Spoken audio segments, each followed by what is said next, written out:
వాలి. దీంతో జలుబు, దగ్గు వంటి అనారోగ్యాలు దూరమవుతాయి. లాలాజలం ఎక్కువగా ఊరేట్టు చేసి జీవక్రియ సక్రమంగా జరిగేలా చూస్తాయి. పొట్టలోని వాయువులను బయటికి నెట్టివేసే శక్తి మిరియాలకు ఉంది.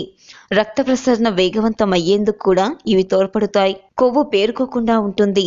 శరీరంలో స్వేద ప్రక్రియ వేగం పుంజుకుంటుంది. మూత్ర విసర్జన సాఫీగా జరుగుతుంది.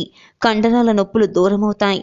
అజీర్ణ సమస్యతో బాధపడుతున్న వారు మెత్తగా దంచిన మిరియాల పొడిని తగినంత పాత బెల్లంతో కలిపి చిన్న ఉండలా చేసి రోజు భోజనానికి ముందు తీసుకుంటే ఆహారం త్వరగా జీర్ణమవుతుంది.